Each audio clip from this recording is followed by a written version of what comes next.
Good morning student, मैं Jitendra Kumar Jaiswal Chandrabhan Singh inter college इटबहरा गौरबस्ती द्वारा संचालित ऑनलाइन क्लास में आपका स्वागत करता हूं।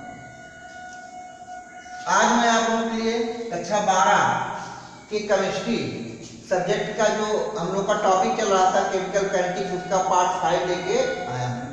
इस टॉपिक में हम लोग पढ़ेंगे अभिक्रिया की आणविकता। ठीक है ना। तो अभिक्रिया की आणविकता क्या है? किसी भी अभिक्रिया में जो भाग लेने वाले अभिकारी अणु हैं उनकी जो कुल संख्या होती है अभिक्रिया की आणविकता कहलाती है। जैसे हम एक एग्जाम्पल लेते हैं कि H2 और I2 आपस में मिलकर क्या बनाते हैं? 2HI। ये आप जानते हैं कि ये आपका हो गया अभिकारक रिएक्टेंट और ये आपका हो गया उत्पाद। ठीक है, और ये आपका क्या हो गया? अभिकारक। अब हम देखते हैं कि इस अभिक्रिया में कितने अभिकारक भाग लिए हैं। तो एक ये है और एक ये। कुल कितने अभिकारक हैं? एक और एक मिला के हो गए 2। तो ऐसे में अभिक्रिया की आणविकता कितनी हो गई? 2। ठीक है, लेकिन ध्यान रहे कि अभिक्रिया के प्रारंभिक पद में, ठीक है, बहुत सारी अभिक्रियाएं कई पदों में चलती हैं। ठीक है, तो ऐसा नहीं कि हम बीच वाले पद को लेंगे, नहीं, केवल हम प्रारंभिक पद मतलब जहां से अभिक्रिया प्रारंभ होती है। तो हम कह सकते हैं किसी अभिक्रिया के प्रारंभिक पद में भाग लेने वाले अभिकारी अणुओं की कुल संख्या अभिक्रिया की आणविकता कहलाती है।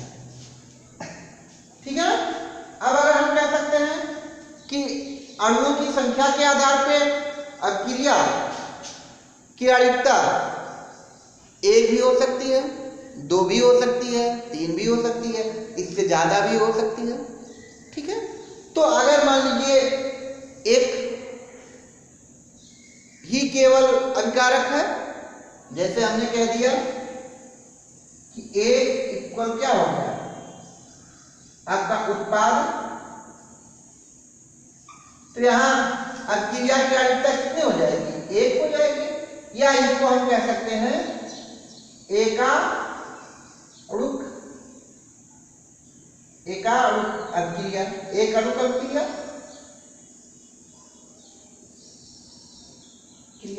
ऐसे मान लीजिए A प्लस B, इसमें कितना हो गया? 1 और 1 2 उत्पाद कर देते हैं, तो ये क्या हो जाएगा? द्विअणुक अभिक्रिया।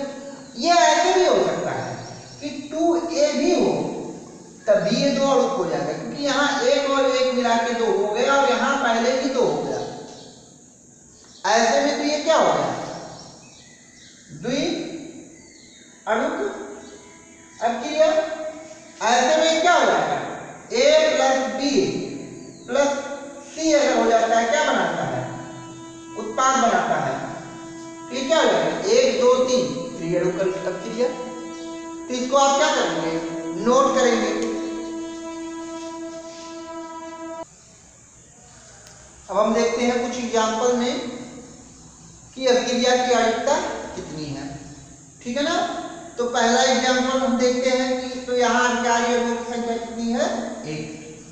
तो ये आपका हो जाएगा एकांक या एक अणुक कह सकते हैं, एक अणुक अभिक्रिया। ठीक है ना। ये अभिक्रिया समझेंगे। यहाँ क्या है? 1 और 1। ठीक है ना। तो 1 और 1 तो ये हो गया आपका 2, तो ये आपका हो गया द्विअणुक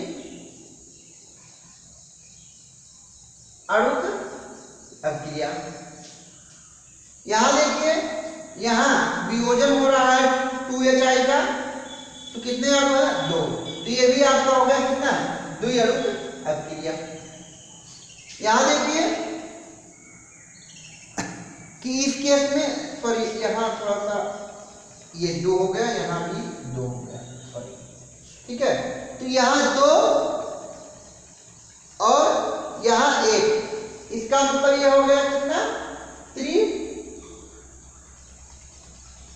अणुक अभिक्रिया। कितना हो गया, 3 अणुक अभिक्रिया। ये नंबर देखते हैं, पांचवा number 4 HBr plus O2 gives 2 Br2 plus 2 H2O। ठीक है ना?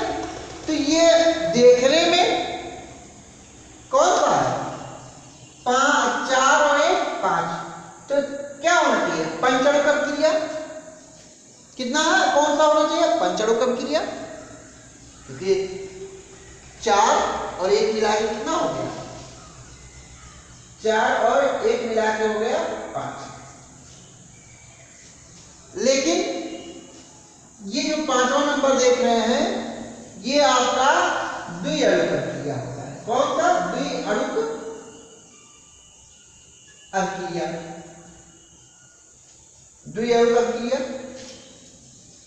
ठीक है, अब आप सोच रहे होंगे कि मतलब देखने में तो लग रहा है कितना, 4 और 1 5 पंचअणुक, लेकिन है 2। तो हम क्या करते हैं, इसको हम क्रियाविधि के माध्यम से देखते हैं।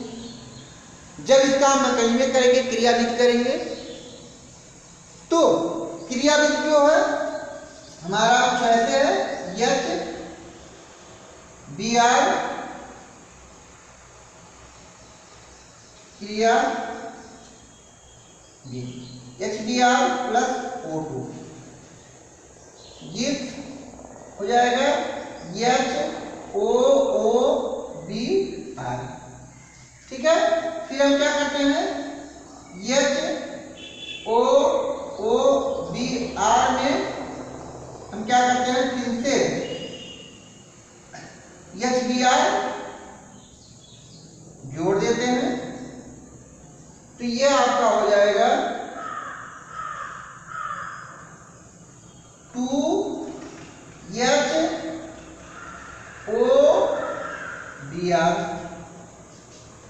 ठीक है, अब जो हमारा है, फिर से हम क्या करते हैं, HOBr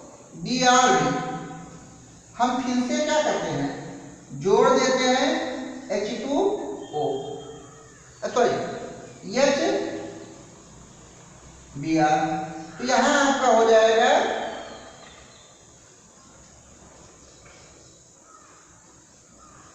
Br2 और हो जाएगा हमारा H2O, राइट। तो ऐसे में अब इसको बैलेंस करने के लिए हम क्या करते हैं, इसमें 2 से गुणा कर देते हैं, और गुणा करने के बाद जो हमारा रिएक्शन आएगा वो हमारा हो जाएगा 4HBr। आप जानते हैं कैसे ना, लेफ्ट हैंड साइड को लेफ्ट हैंड साइड में जोड़ते हैं, राइट हैंड साइड को राइट हैंड साइड में। तो यहाँ से HBr यहाँ से कट गया, यहाँ से ये दोनों कट गए, और कैसे कटेंगे, जब ये 2 का इसके साथ गुणा हो जाएगा तो कट जाएंगे। ठीक है, तो ऐसे में देखिए 1 Br 2 Br, और ऐसे में हो जाएगा, जब 2 से गुणा करेंगे तो इसमें भी 2 से गुणा हो जाएगा, तो हो जाएगा 2 और 2 4 Br, और यहाँ हो जाएगा O2, और यहाँ देखिए 1 कट गए, तो आपका बचा क्या, Br2 और प्लस H2O, और हाँ सॉरी 2 H2O। तो यहाँ हम देखते हैं कि यही जो हमारा पहला वाला पोर्शन है, यही जो हमारा है, यही है प्रारंभिक पद, प्रारंभिक पद। और हमने आपको बताया भी था कि जो प्रारंभिक पद में अभिकारी अणुओं की संख्या होती है, वही अभिक्रिया की अणुता होती है। तो अगर प्रारंभिक पद में हम बात करते हैं तो HBr और O2 से अभिक्रिया शुरू होती है। ठीक है, तो इन अभिक्रियाओं को हम जटिल अभिक्रियाएं कहते हैं। ठीक है, मतलब ऐसी अभिक्रियाएं जो प्रारंभिक पद से शुरू होती हैं और धीरे धीरे अभिक्रियाओं की, ठीक है, प्रारंभिक पद में अभिक्रिया की अणुता कुछ दूसरी होती है, और जैसे जैसे अपक्रिया आगे बढ़ती जाती है बाद में अपक्रिया की आणविकता अलग हो जाती है। तो ऐसे अपक्रियाओं को हम कहते हैं जटिल अपक्रियाएं। तो जटिल अपक्रियाओं में क्या होता है कि इन अपक्रियाओं में देखने में तो ऐसा प्रतीत होता है कि अपक्रिया की आणविकता ज्यादा है, पर अगर उनको हम क्रियाविधि के आधार पर देखते हैं तो जब भी हम उनका क्रियाविधि करेंगे तो उनकी जो अपक्रिया शुरू होती है वही उनकी अपक्रिया का प्रारंभिक पद होता है, और उस प्रारंभिक पद में उपस्थित जो अपकारी अणुओं की संख्या होती है वही आपकी अपक्रिया की आणविकता होती है। तो इसको आप नोट करेंगे।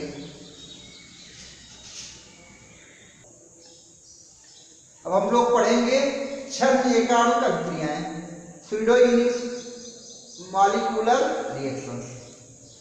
तो आपको बता दें कि कुछ अभिक्रियाएं ऐसी होती हैं जिनकी आणविकता तो 2 होती है, पर प्रायोगिक रूप से उनकी कोट कितनी होती है? 1 होती है। ऐसी अभिक्रियाओं को कहते हैं छद्म अभिक्रियाएं या आभासी एकाणुक अभिक्रियाएं। ठीक है, तो हम कह सकते हैं वे अभिक्रियाएं जिनकी आणविकता 2 या 2 से अधिक हो परंतु कोट 1 हो, छद्म या आभासी एकाणुक अभिक्रिया कहलाती है। ये बोर्ड परीक्षा के लिए बहुत ही इंपॉर्टेंट है, इसलिए इसको आप क्या करेंगे? अच्छे से तैयार करेंगे। अब अगर हम एग्जाम्पल देखते हैं तो ये आप देखते हैं सुक्रोज का जल अपघटन, सुक्रोज का जल अपघटन। इसमें हम देखते हैं कि ये जो जल है, जल की मात्रा बढ़ाने से अपक्रिया पर कोई प्रभाव नहीं पड़ता है।